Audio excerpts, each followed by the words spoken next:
Part to preparing a room for a cat's physical exam is making sure that you have a towel for the table. Spray the towel with Feel Away, which is a feline appeasing pheromone to reduce stress. Spray yourself with the Feel Away. And also, to make sure that we have a properly plugged in Feel Away diffuser in the wall. By properly plugged in, that means that the top is pointing towards the ceiling and the bottom is pointing towards the wall. First, introducing the cat to the room, allow them to explore on their own if they're willing to come out of their carrier. This cat did not come in a carrier today and is very willing to explore the room. Oftentimes cats will not want to come out of their carrier. For those cats, it's best to leave them in the bottom of the carrier and unhook the top of the carrier from the bottom, unattach it, so that they can stay in the bottom of the carrier throughout the entire exam where they feel more secure. If a patient does not like to reside in the bottom of the carrier, oftentimes wrapping them in a towel can help for restraint throughout the physical exam. The treats used for cats also come in different levels. We first usually offer a lean treat, breaking it into smaller pieces to make it more manageable. The second treat offered is easy cheese or the Kong filling. And then the third option, and usually the most desirable, is canned food. Feline restraint. When restraining a cat for a physical exam, it is often best to read the cat to see what level of restraint they're going to need. This particular cat is pretty outgoing and enjoys being pet. However, he really doesn't want to stay still like most young pets. So Sunshine is going to try to keep him occupied and comfortable by petting him.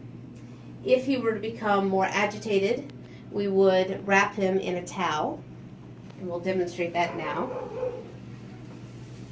Opening the towel completely, wrapping the back of the towel first to keep the contents in your burrito.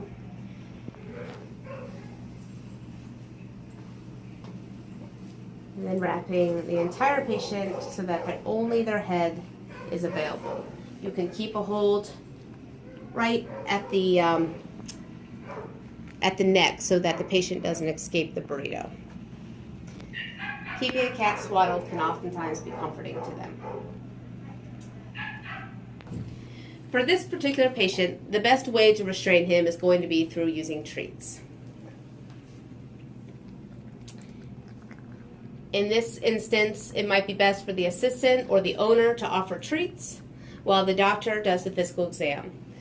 The doctor should start with the back end of the cat so he can continue to eat treats at his own leisure and work towards the head, leaving the most invasive part of the physical exam for last. When performing a procedure on a cat, it's best to, just like the physical exam, keep them distracted with the best method for that particular cat, whether it be treats, like it is for this cat, petting them, or swaddling them.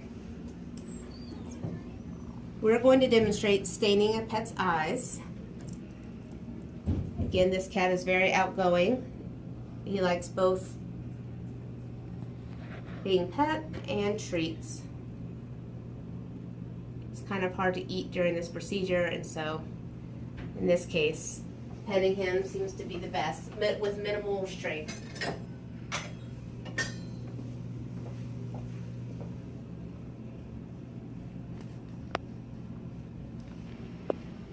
When performing procedures on cats, it's important to remember the rule 2 seconds, 2 tries. Cats have a much shorter temper than dogs, and so whenever restraining them, if they start to struggle, do not allow them to struggle more than 2 seconds without regrouping and figuring out a different method. So if petting and treats no longer keeps the cat comfortable, we can try swaddling them.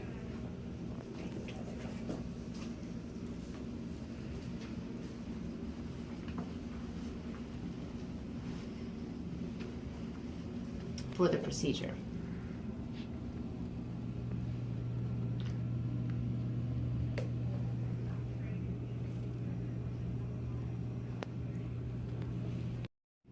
back leg blood draws in a cat can also be used, especially for a cat that doesn't want you anywhere near his face or has lost his patience with jugular blood draw attempts.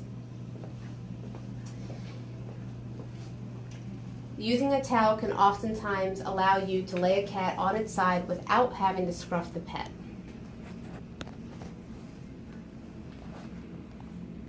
It's important not to pull on patients' back legs too much and to leave them in the most natural position possible. So this patient is not being scruffed. It's simply being held around the neck so that it can't move, or that the assistant could scruff in the event that it needs to be, and it's being swaddled with a towel.